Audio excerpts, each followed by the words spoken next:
Bienvenue dans Eurodance Story. Salut tout le monde, moi c'est Hakim et j'ai décidé de lancer ce podcast amateur pour vous parler de cette musique qui a marqué les années 90, du moins en Europe. Et pour cela, via ce podcast, donc ce sera des épisodes au format court où je parlerai d'un artiste ou d'un groupe ou d'une chanson ou d'un événement clé qui a marqué l'Eurodance. Juste pour info, je suis pas habitué au podcast, c'est d'ailleurs mon premier podcast, je ne prépare pas mes textes, je préfère que cela reste naturel, donc j'espère que vous saurez pardonner mes maladresses, et j'espère surtout vous faire redécouvrir cette musique qui m'a passionné quand j'étais ado, ou la faire connaître aux plus jeunes bien sûr, qui n'ont pas eu cette chance de la connaître. Donc tout d'abord, qu'est-ce que l'Eurodance? Voici un aperçu avec quelques extraits musicaux et je vous retrouve de suite juste après.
Style of music.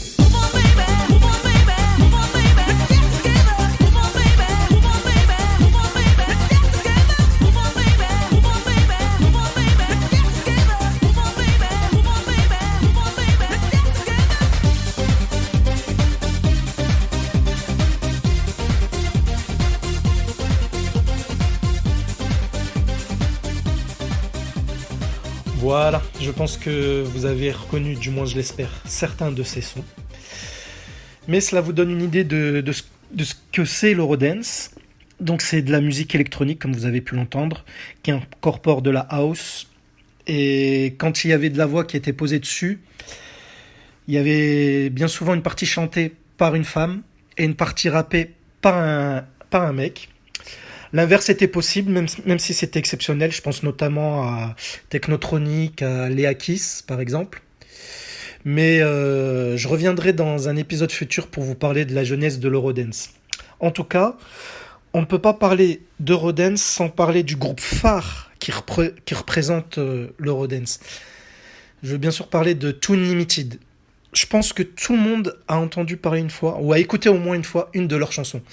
Tellement leur discographie est impressionnante et comporte un nombre impressionnant de hits.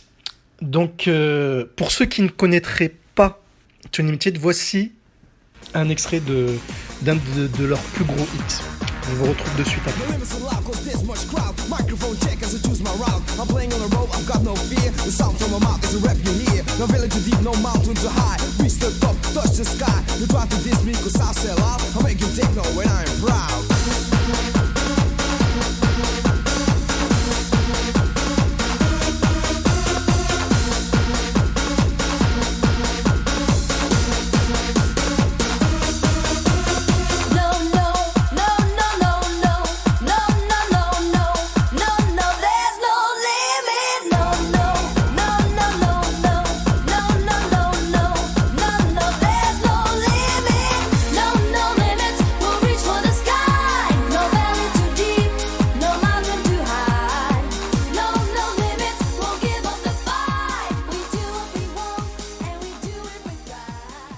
Ah, je suis certain que cela vous revient maintenant, n'est-ce pas? Le fameux No Limit de Toon Limited, qui était classé numéro 1 un peu partout en Europe, et même chez nous en France en 1993.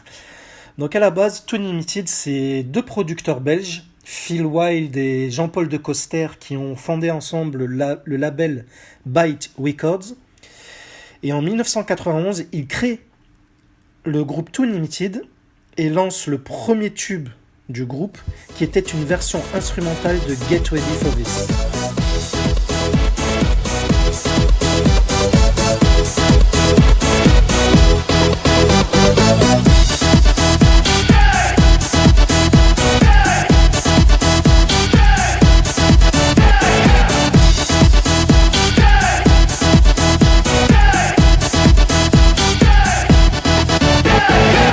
Y'all ready for this?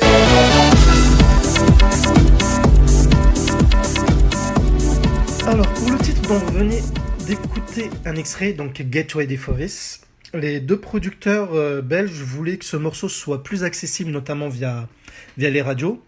Et pour cela, ils vont faire appel à un rappeur hollandais du nom de Ray Slingyard. J'appelle certainement très mal son nom. Donc pour qu'il écrive le texte et qu'il rappe sur ce morceau instrumental. Et justement, Ray va leur suggérer de rajouter une voix féminine afin d'attirer peut-être plus de monde et d'améliorer encore plus cette chanson.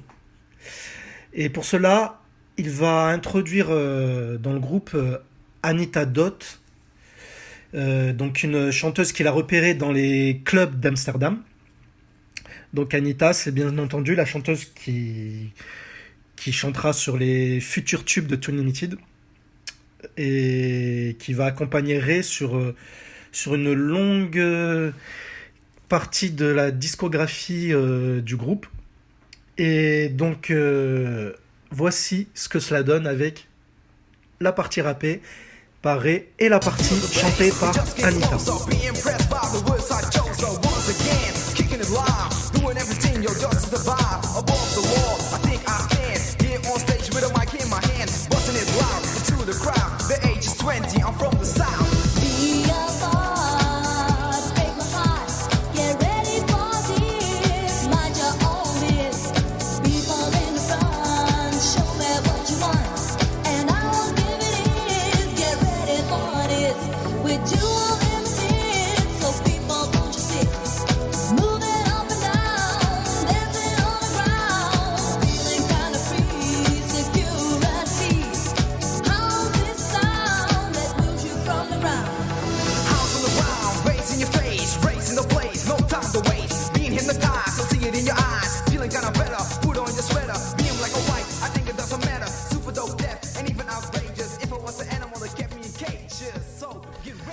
Alors, le Get Ready for This, c'est ce titre qui a propulsé donc le groupe Too Limited avec Ray et Anita.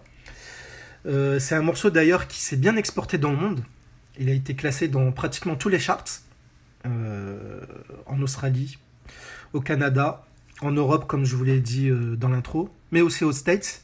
Même si aux États-Unis il n'est pas monté tout en haut du classement, c'est un titre qui s'est quand même bien vendu. Il faut savoir que des groupes Eurodance qui s'exportent à l'étranger, en dehors de l'Europe, et surtout aux States, c'est très rare. De mémoire, il y a La Bouche, et donc Too Limited.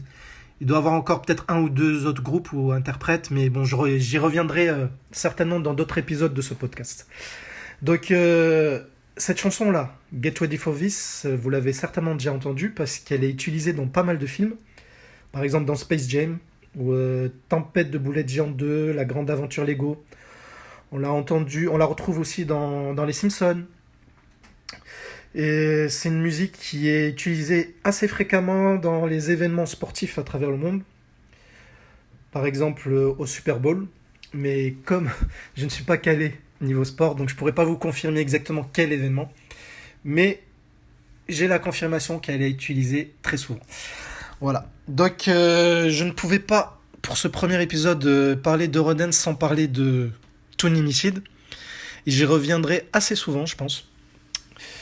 J'espère surtout que vous aurez apprécié le thème de ce podcast et que vous serez assez indulgent avec moi, parce que je dois avouer qu'il n'est pas facile de parler tout seul sur son téléphone sans interlocuteur. Je vais essayer de m'améliorer au fur et à mesure, du mieux que je peux. Et j'espère vous retrouver très prochainement sur Eurodance Story. Allez, je vous embrasse et bonne journée ou bonne soirée ou bonne semaine ou bonne nuit à toutes et tous. À bientôt. No more waiting, anticipating, searching for the